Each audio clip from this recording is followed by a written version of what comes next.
మా అమ్మ అమ్మమ్మ గారు ఒక్కటి ఓకే అండి. స్టార్ట్ చేస్తున్నాను. ఓకే.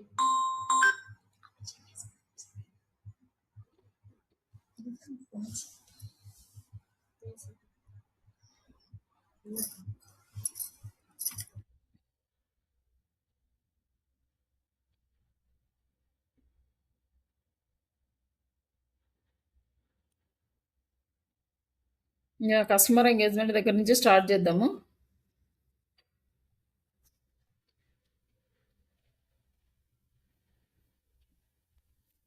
క్లాస్ అయిపోయిన తర్వాత నేను ఈ క్లాస్ వీడియో లింక్ పెడతాను. అక్కడ మీరు ఒకసారి మళ్ళీ రివైజ్ చేసుకోండి ఏమన్నా డౌట్స్ ఉంటే.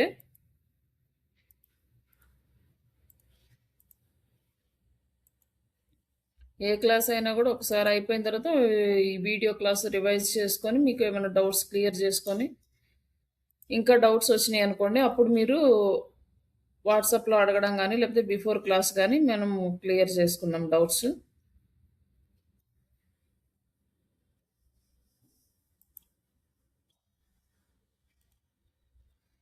లైక్ ఇప్పుడొచ్చేసి కస్టమర్స్ ఎంగేజ్‌మెంట్. ఈ కస్టమర్ ఎంగేజ్‌మెంట్ అనేది చాలా ఇంపార్టెంట్ ఫర్ బిజినెస్‌కి. కస్టమర్ వచ్చేసి మన కంటెంట్‌తో ఎంగేజ్ అవ్వాలి. లైక్ అంటే మన ప్రొడక్ట్స్ గురించి తెలుసుకోవడం గానీ, వాటి గురించి రీడ్ చేయడం గానీ, మన ప్రొడక్ట్ యొక్క యూజెస్ ఏంటి? ఎవరెవరు యూజ్ చేయొచ్చు? దాన్ని ఏ ఏ ఏజ్ వాళ్ళు యూజ్ చేసుకోవచ్చు? లైక్ దాన్ని యూజ్ చేయడం వల్ల ప్రాబ్లమ్స్ ఏంటి? బెనిఫిట్స్ ఏంటి? ఈ డీటెయిల్స్ అన్నీ తెలుసుకున్నారు అంటే వాళ్ళు ఆల్మోస్ట్ ఇంట్రెస్ట్ ఉన్నట్లే మన ప్రోడక్ట్ మీద. అలా ప్రోడక్ట్ మీద వాళ్ళకి ఇంట్రెస్ట్ క్రియేట్ చేయాలంటే మనం ఇన్ఫర్మేషన్ అనేది ప్రాపర్‌గా ప్రొవైడ్ చేయాలి. మనం ప్రొవైడ్ చేసిన ఇన్ఫర్మేషన్‌ని వాళ్ళు రీడ్ చేయాలంటే మన కంటెంట్‌తో వాళ్ళు ఎంగేజ్ అవ్వాలి సమ్ టైమ్ అనమాట. ఇప్పుడు మనకి వెబ్‌సైట్స్ ఉన్నాయి. వెబ్‌సైట్‌లో ఒక పర్సన్ వచ్చారు. జస్ట్ హోమ్ పేజ్ ఓపెన్ చేశారు. తర్వాత ఆయనకి ఇంట్రెస్ట్ లేదు ఎళ్ళిపోయారు. అట్లా ఒక 10-20 మెంబర్స్ కంటిన్యూగా అలాగే వెళ్ళిపోయారనుకోండి. అప్పుడేమవుతుందంటే గూగుల్ అల్గారిథం ఏం డిసైడ్ చేస్తుందంటే ఈ వెబ్‌సైట్ యొక్క కంటెంట్ ప్రాపర్‌గా లేదు. కాబట్టి వీళ్ళు జస్ట్ ఇమ్మీడియేట్ బ్యాక్ అవుతున్నారు కాబట్టి ఈ వెబ్‌సైట్‌ని మనం సెర్చ్‌లో ప్రాపర్‌గా చూపించాల్సిన అవసరం లేదు అనేసి మన వెబ్‌సైట్‌ని అవాయిడ్ చేస్తది. అన్ అది అలా చేయడానికి మధ్యలో దీనికొక టర్మ్ ఉంటుంది బౌన్స్ రేట్ అని. బట్ వచ్చిన కస్టమర్ ఇమ్మీడియేట్‌గా బ్యాక్ అయిపోయి ఫస్ట్ పేజ్ నుంచే బ్యాక్ అయ్యారు. ఏ పేజ్ అయితే ఓపెన్ చేసారో ఆ పేజ్ నుంచి ఇమ్మీడియేట్‌గా బ్యాక్ అయ్యారంటే బౌన్స్ రేట్ ఇంక్రీజ్ అవుతుందనమాట. ఇట్లా ఇంక్రీజ్ అవ్వడం వల్ల మన వెబ్‌సైట్ యొక్క ఆహ్, ఆర్గానిక్ ట్రాఫిక్ తగ్గిపోతుంది. అలాగే ర్యాంకింగ్ గూడా తగ్గిపోతది. అంటే గూగుల్ అల్గారిథం ఏం థింక్ చేస్తుందంటే ఈ వెబ్‌సైట్ ఈస్ నాట్ పర్ఫెక్ట్ అని జెప్పి డిసైడ్ చేస్తుంది. దానికి ఇంప్రెషన్స్ ఇవ్వదు. అందుకోసం ఏం చేస్తామంటే మనం కంటెంట్ అనేది ప్రాపర్‌గా మంచిగా ప్రొవైడ్ చేయాలి. అప్పుడే అది మనకి గుడ్ రిజల్ట్ అనేది ఇస్తుంది. అలానే కస్టమర్‌ని ఎంగేజ్ చేయాలి. ఎంగేజ్ చేసిన తర్వాత ఆ పేజీ నుంచి నెక్స్ట్ పేజీకి మూవ్ అయ్యేలా చూడాలి. అలా మూవ్ అయ్యేలా చూడడం వల్ల మనకింకా మన వెబ్‌సైట్ యొక్క ట్రాఫిక్ పెరుగుతుంది. అలాగే మన వెబ్‌సైట్ మీద ఎక్కువ టైము ఒక కస్టమర్ స్పెండ్ చేశాడు అంటే ఓకే.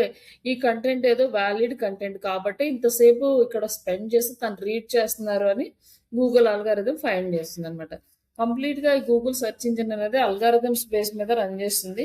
బట్ ఈ అల్గారిథం ఎలా రన్ చేస్తుంది? ఏంటి? అనేది మనకు బేసిక్ ఐడియా ఉంటే సరిపోతుంది గానీ అల్గారిథమ్స్ ఎలా చేయాలి అనేది మనకు అవసరం లేదు. దీనికి different different type of algorithms ఉంటాయి. అవేంటి అనేది ఒకసారి మళ్ళీ నెక్స్ట్ క్లాస్‌లో చూద్దాము. ఆ అల్గారిథమ్స్ ఎక్కడ నేర్చుకోవాలి? అల్గారిథమ్ అప్డేట్స్ ఏంటి? ఇట్లాంటివి మనం నెక్స్ట్ క్లాస్‌లో చూద్దాం. బట్ ప్రెజెంట్ అయితే ఇంతవరకు గుర్తుపెట్టుకోండి. నెక్స్ట్ వచ్చేసి పర్సనలైజ్డ్ కమ్యూనికేషన్. ప్రతి ఒక్కళ్ళకి ఒక ప్రాబ్లమ్ ఉంటుంది. లైక్ స్టూడెంట్స్ అందరికి మేజర్‌గా ఒక టైప్ ఆఫ్ ప్రాబ్లమ్ ఉంటది. ఏంటి అంటే జాబ్స్ ఎలా తెచ్చుకోవాలి? స్టడీస్ అయిపోయిన వాళ్ళకి. అలాగే ఫ్రీగా ఉన్నవాళ్ళు, హోమ్‌లో ఉన్న వాళ్ళకి ఇంకొక లైక్ జాబ్ ఎలా తెచ్చుకోవాలి? ఇంకా ఇన్‌కమ్ ఎలా జనరేట్ చేసుకోవాలి? కెరియర్ గ్రోత్ ఎలా చేసుకోవాలి? ఇలా అన్ని డీటెయిల్స్ వాళ్ళకి రిక్వైర్‌మెంట్ ఉంటుంది. వాటన్నిటిని మనం ఐడెంటిఫై చేసి ప్రాపర్ కంటెంట్ గనక ప్రొవైడ్ చేస్తే మనకి మంచి ఎంగేజ్‌మెంట్ వస్తుందనమాట. ఇప్పుడు సర్వీసెస్ ప్రొవైడ్ చేసే వాళ్ళకేంటంటే వాళ్ళకి ఆ సర్వీసెస్‌కి లీడ్స్ కావాలనుకోండి. లీడ్స్ జనరేట్ ఎలా చేయాలి? ఏం చేయాలి? దాని గురించి ప్రొవైడ్ చేయాలి. ఇప్పుడు హోటల్స్, రెస్టారెంట్స్ ఉన్నాయనుకో కస్టమర్స్‌ని ఎలా తెప్పించాలి? ఇట్లా పెయిన్ పాయింట్స్‌ని టచ్ చేస్తూ మనం కంటెంట్ రాసి పర్సనలైజ్డ్‌గా వాళ్ళ ప్రాబ్లమ్స్‌కి సొల్యూషన్ ఇస్తున్నట్లు ఉంటే మన వెబ్‌సైట్ యొక్క ఎంగేజ్‌మెంట్ గాని, కంటెంట్ యొక్క ప్రయారిటీ గాని ఇంక్రీజ్ అవుతుందనమాట. అలాగే కంటెంట్ మార్కెటింగ్. ఈ కంటెంట్ మార్కెటింగ్ అంటే ఏంటంటే జస్ట్ ఇది ఎస్‌ఈఓలోనే ఇంక్లూడ్ అయిపోతుంది. దీనికి సెపరేట్‌గా మళ్ళీ ఒక టాపిక్ ఏముండదు. ఈ కంటెంట్ మార్కెటింగ్ ఏంటంటే బ్లాగ్స్ రాయడము, ఆర్టికల్స్ రాయడము, న్యూస్ రాయడము అండ్ నెక్స్ట్ వచ్చేసి వీడియోస్ క్రియేట్ చేయడము, ఇమేజెస్ క్రియేట్ చేయడము, గెస్ట్ పోస్ట్ చేయడము, లైక్ ఆర్టికల్ సబ్మిషన్స్ చేయడము, ఇవన్నీ కూడా కంటెంట్ మార్కెటింగ్ కిందకే వస్తాయి. బట్ ఇవన్నీ కూడా మొత్తం టాపిక్స్ అన్నీ కూడా మనం ఎస్‌ఈఓలోనే కవర్ చేసేస్తాం. దానికి సెపరేట్‌గా ఏముండదు. బట్ ఎస్‌ఈఓ అంటే ఇంకా అదర్ టాపిక్స్ కూడా ఇందులో ఇంక్లూడ్ అయ్యి ఉంటాయి. ఓన్లీ కంటెంట్ మార్కెటింగ్ అంటే దాంట్లో సమ్ టాపిక్‌ని కంటెంట్ మార్కెటింగ్ కింద చూస్తాం సెపరేట్ వర్డ్‌గా. ఇందులో ఇన్ఫోగ్రాఫిక్స్ ఇవన్నీ కూడా యాడ్ అవుతాయి. బట్ ఇవన్నీ కూడా ఎస్‌ఈఓలోనే కవర్ చేసేస్తాం. And social media interaction. ఈ సోషల్ మీడియా ఇంటరాక్షన్ అనేది చాలా ఇంపార్టెంట్. మనకు సోషల్ మీడియా గురించి తెలుసు. Every person social media accounts ఏదో ఒక దాంట్లో ఎంగేజ్ అయ్యి ఉంటారు.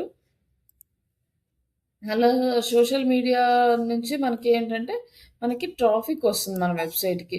మనం ఏదైనా కంటెంట్ పోస్ట్ చేయగానే నచ్చిన వాళ్ళు ఆ పోస్ట్ మీద క్లిక్ చేసి ఆ కంటెంట్ ఏందో చూస్తూ ఉంటారు. అట్లా మనం మన వెబ్‌సైట్‌కి ట్రాఫిక్ తెచ్చుకోవడానికి సోషల్ మీడియా యూజ్ చేస్తాం.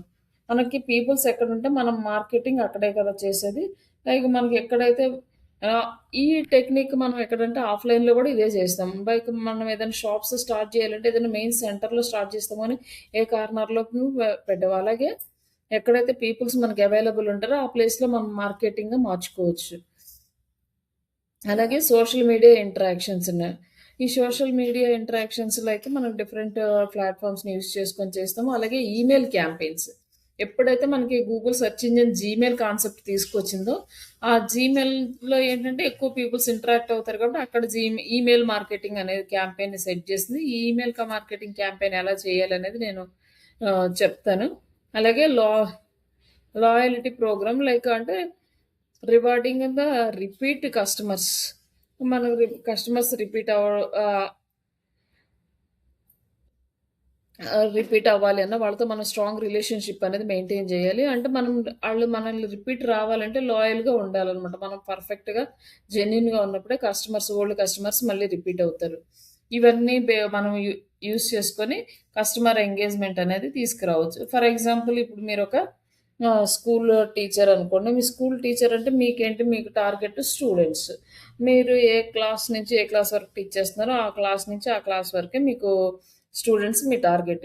ఇప్పుడు ఫిఫ్త్ క్లాస్, సిక్స్త్, సెవెంత్‌కి మీరు చెప్తున్నారు. ఈ 3 క్లాసెస్ స్టూడెంట్స్‌ని మీరు టార్గెట్ చేస్తున్నారు అంటే, వాళ్ళకి సిక్స్త్, సెవెంత్, ఎయిత్ క్లాస్ స్టూడెంట్స్‌కి ఏం ప్రాబ్లమ్స్ ఉంటాయి మేజర్‌గా, వాటికి ఎలాంటి సొల్యూషన్స్ ఇస్తారు అనేది మీరు పేరెంట్స్‌కి ఎక్స్‌ప్లెయిన్ చేయగలగాలి. అలాగే మీరు ఆన్‌లైన్‌లో మార్కెటింగ్ చేస్తూ ఉంటే, ఆ ప్రాబ్లమ్స్ తోటి కంటెంట్ మార్కెటింగ్, ఇమేజెస్, వీడియోస్ ఇవన్నీ కూడా మనం త్రూ సోషల్ మీడియా ప్లాట్‌ఫార్మ్స్ ద్వారా మార్కెటింగ్ చేస్తాం. ఈ మార్కెటింగ్ చేసినప్పుడు పేరెంట్స్ ఎవరన్నా చూస్తే ఓకే. ఈ ప్రాబ్లమ్ మన అబ్బాయి కూడా ఫేస్ చేస్తున్నాడు. లేదా మన అమ్మాయి ఫేస్ చేస్తుంది కాబట్టి, ఈ ప్రాబ్లమ్‌కి వీళ్ళు సొల్యూషన్ ఇస్తారు అని మిమ్మల్ని ట్రస్ట్ చేస్తారు. తర్వాత మరి ఈమెయిల్ క్యాంపెయిన్స్ అంటే లైక్ పేరెంట్స్‌కి మెయిల్స్ ఉంటే వాళ్ళకి చేస్తారు. అది కూడా ఒక మార్కెటింగ్ క్యాంపెయిన్. బట్ ఇక్కడేంటంటే మీకు స్టూడెంట్స్ వస్తారు ఫస్ట్ టైమ్ మిమ్మల్ని బిలీవ్ చేసి. అప్పుడు మీరు లాయల్‌గా ఉండి ప్రాబ్లమ్స్ సాల్వ్ చేసి మీ దగ్గరకొచ్చిన కిడ్స్ ఎవరైతే ఉంటారో వాళ్ళకి స్టడీస్‌లో బెటర్‌మెంట్ ప్రోగ్రెస్ చూపించగలిగారు అంటే, వాళ్ళు నెక్స్ట్ ఇయర్ కూడా ఆటోమేటిక్‌గా మీ దగ్గరే కంటిన్యూ చేశారు. లేదు మీరు ప్రాపర్‌గా లేదు అంటే వాళ్ళు డిస్కంటిన్యూ అయిపోతారనమాట. ఈ కాన్సెప్ట్ అనేది ఇండివిడ్యువల్ పర్సన్‌కి, ఇండివిడ్యువల్ బిజినెసెస్‌కి ఏదైనా మనం ఒక మార్కెట్ చేస్తున్నామంటే ప్రతి ఒక్కరికి అప్లై చేసుకోవచ్చు. ఇది ఒక బిజినెస్ అని లేదు, ఒక పర్సన్ అని లేదు. మనం మార్కెట్‌లోకెళ్ళి మన ప్రొడక్ట్స్‌ని మనం ఆహ్, మార్కెట్‌లో రిలీజ్ చేస్తున్నామంటే కస్టమర్స్‌తో ఎంగేజ్‌మెంట్ అనేది చాలా ఇంపార్టెంట్. ఈ స్టెప్స్ అన్నీ కూడా ఎంగేజ్ చేయాలంటే ఈ స్టెప్స్ అన్నీ ఫాలో అవ్వాలి. అలాగే మనం బెటర్ రిజల్ట్ అనేది ఇవ్వగలగాలి. నెక్స్ట్‌ది బ్రాండ్ డెవలప్‌మెంట్. ఒక బ్రాండ్ డెవలప్‌మెంట్ అది పర్సన్ అయినా అవ్వచ్చు, లేదా ఒక కంపెనీ అయినా అవ్వచ్చు, ఏదైనా అవ్వచ్చు. దాని బ్రాండ్ అనేది ఫస్ట్ డెవలప్ చేసుకోవాలి. ఎవరైనా ఒక ఇన్‌స్టిట్యూట్ పేరు చెప్పగానే ఫస్ట్ ఏదే పేరుది కొత్తగా వచ్చిన ఇన్‌స్టిట్యూట్‌ని ఎవరు బిలీవ్ చేయరనమాట. లైక్ కొన్ని రోజులు మార్కెట్‌లో ఉండి, ఓకే. ఈ ఇన్‌స్టిట్యూట్‌లో జాయిన్ అయితే కంపల్సరీగా జాబ్ వస్తుంది అని ఒక బ్రాండ్ గనక వచ్చింది అంటే, అది స్టూడెంట్స్‌కి వచ్చినా రాకపోయినా డైరెక్ట్‌గా అక్కడ జాయిన్ అయిపోవడానికి ప్రిఫర్ చేస్తారు. లైక్ ఫర్ ఎగ్జాంపుల్ ఇప్పుడు మనకు తెలిసిన మెయిన్ స్కూల్స్ ఉన్నాయి. నారాయణ, చైతన్య అని. వాళ్ళు మార్కెటింగ్ చేస్తారు. ఫస్ట్, సెకండ్ ర్యాంకులనేసి అన్నీ వాళ్ళ స్టూడెంట్స్‌కి అని. కానీ వాళ్ళ కాలేజెస్‌లో, స్కూల్స్‌లో ఎంతమంది స్టూడెంట్స్ ఉన్నారు? ఎంతమంది స్టూడెంట్స్‌లో ఎంతమందికి ర్యాంకులొస్తున్నాయి? ఇది ఎవరు ఆలోచించరు. ఆ ఫస్ట్ ర్యాంక్ చూడడం మన అబ్బాయికి, మన అమ్మాయికి ఫస్ట్ ర్యాంక్ తెస్తున్నారనేసి ఆ బ్లైండ్‌గా వెళ్ళిపోతారు తప్పితే, అసలు వాళ్ళ కాలేజెస్ స్టాండర్డ్స్ ఏంటి? వాళ్ళ ఎంతమంది స్టూడెంట్స్ ఉన్నారు? వాళ్ళ స్టూడెంట్స్‌కి ఎంతమందికి తెప్పిస్తున్నారు? అంటే ఫస్ట్ ర్యాంక్, సెకండ్ ర్యాంక్ వచ్చే వాళ్ళని ఎలా ట్రీట్ చేస్తున్నారు? తర్వాత ఇవన్నీ కూడా ఎవ్వరు చేయరనమాట. వీళ్ళేంటంటే వాళ్ళు బ్రాండ్ ప్రమోషన్‌లో సక్సెస్ అయ్యారు కాబట్టి సరే. బ్రాండ్ ప్రమోషన్‌లో వాళ్ళు సక్సెస్ అయ్యారు కాబట్టి, ఆ బ్రాండ్ వినగానే వెళ్లి జాయిన్ అయ్యేవాళ్ళు చాలా మందున్నారనమాట. వీళ్ళు రాకముందు వరకు గూడా మార్కెట్‌లో ఎక్కువ government schools, normal schools prefer చేసేవాళ్ళు. ఈ బ్రాండ్ పడిన తర్వాత బ్రాండెడ్ స్కూల్‌లో జాయిన్ జేయడానికి ఎక్కువ పేరెంట్స్ ఎక్కువ మనీ పే చేసి కూడా చేయడానికున్నాయి. అదే స్టూడెంట్స్‌కి అదే స్టడీస్ చెప్పడానికి నార్మల్ స్కూల్స్‌లో తక్కువ ఫీజెస్‌కైతే ఎక్కువ ఫీజులు ఫేస్ చేసి కూడా అక్కడికి ఎందుకు పంపిస్తున్నారంటే జస్ట్ బ్రాండ్ వాల్యూ అంతే. ఇప్పుడు ఒక డల్ స్టూడెంట్ ఉన్నాడు. ఆయనకి మైండ్‌లో అది గుర్తుపెట్టుకోలేని అంత అంత కెపాసిటీ ఉంది. ఆయన పెట్టుకోలేడు. ఆయనకి చిన్న చిన్న విషయాలే గుర్తుంటాయి. పెద్ద పెద్ద విషయాలు గుర్తుండవు. లేకపోతే ఎక్కువ సబ్జెక్ట్ గుర్తుపెట్టుకోలేని వాడు ఉంటాడు. ఎన్ని లక్షలు కట్టి ఖర్చు పెట్టి ఎంత బ్రాండెడ్ స్కూల్‌లో జాయిన్ చేసినా ఆయన స్టాండర్డ్స్ మారవనమాట. కానీ ఎలాంటి స్కూల్ వీళ్ళంటి ప్రాబ్లమ్స్ ఉన్న వాళ్ళకి ఎలా సాల్వ్ చేయాలనేది పేరెంట్స్ అంత డీప్‌గా ఆలోచించే అంత టైం వాళ్ళకుండదు. ఇట్లా అంటే ఫర్ ఎగ్జాంపుల్ కోసం మనం ఈ స్కూల్స్ తీసుకున్నాము. ఆ బ్రాండ్ ఎలా ఎస్టాబ్లిష్ అయిందంటే మీరు స్కూల్ ఫీల్డ్‌లో ఉంటారు కాబట్టి మీకు ఇవన్నీ కొంచెం ఐడియా వస్తదనేసి. అదే బిజినెస్ ఫీల్డ్‌లో ఉండే వాళ్ళకైతే బిజినెస్ కంపెనీసే మనం జూస్తాము. ఇట్లా మీరు కూడా ఏదైనా ఆన్‌లైన్ ట్యూషన్స్ చెప్పుకోవాలన్నా, ఆన్‌లైన్‌లో మీరు ఇంకేదైనా ప్రమోట్ చేసుకోవాలన్నా, మీ దగ్గర ఏదైనా ప్రొడక్ట్ ఉంది దాన్ని ప్రమోట్ చేసుకోవాలన్నా, మీరేదైనా వేరే సర్వీసెస్ ఇస్తున్నారు. అవి ప్రమోట్ చేసుకోవాలన్నా కూడా ఫస్ట్ బ్రాండ్ వాల్యూ అనేది ఎస్టాబ్లిష్ చేసుకోవాలి. ఈ బ్రాండ్ వాల్యూ ఎస్టాబ్లిష్ చేసుకోవడానికి డిఫరెంట్ టైప్స్ ఆఫ్ ఆప్షన్స్ ఉన్నాయి. ఒకటొచ్చేసి యూనిక్ వాల్యూ ప్రిపోజిషన్స్ అంటే ఒక లైక్ అంటే ఒక పెయిన్ పాయింట్ ఉంటుంది కస్టమర్‌కి. లైక్ ఇప్పుడు చాలా మందికి స్టడీస్ అయిపోతున్నాయి.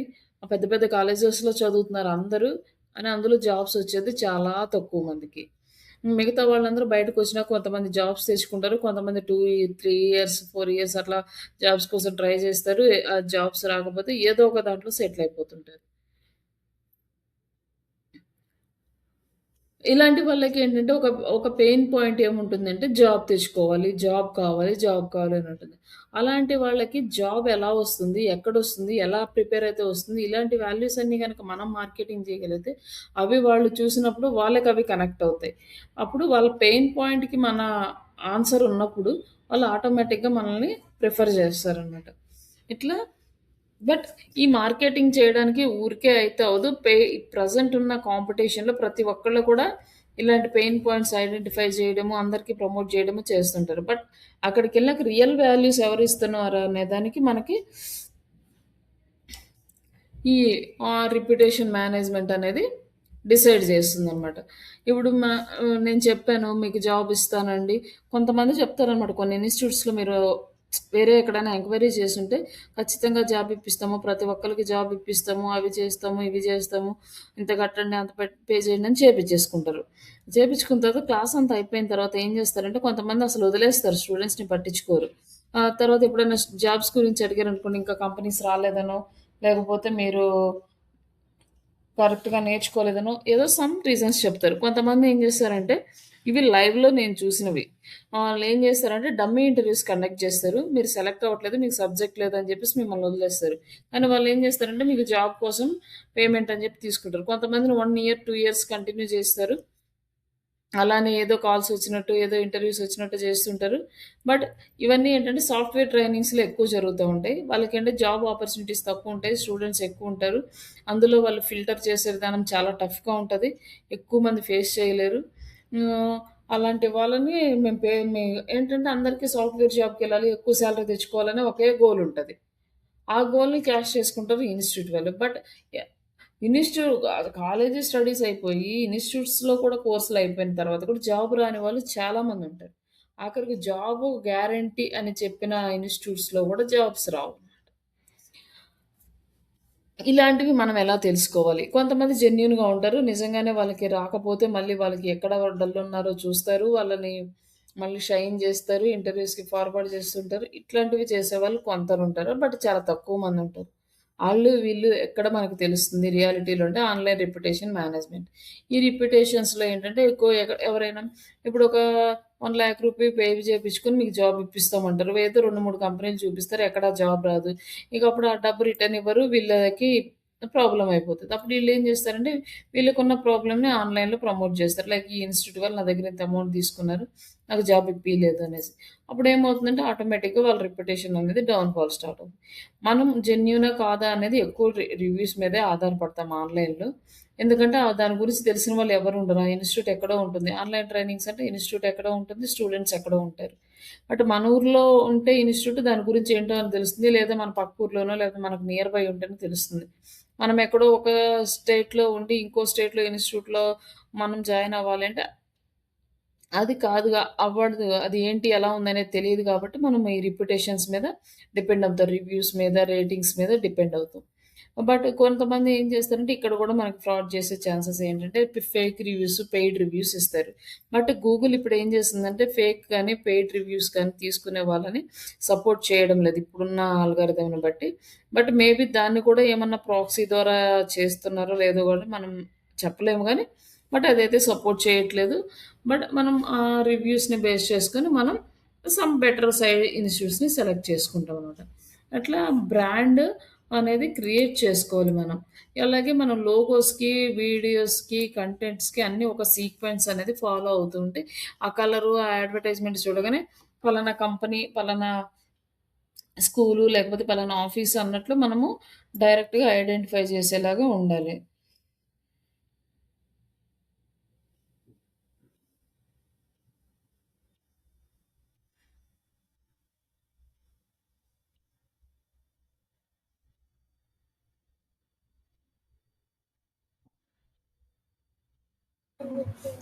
One minute. హలో అక్క.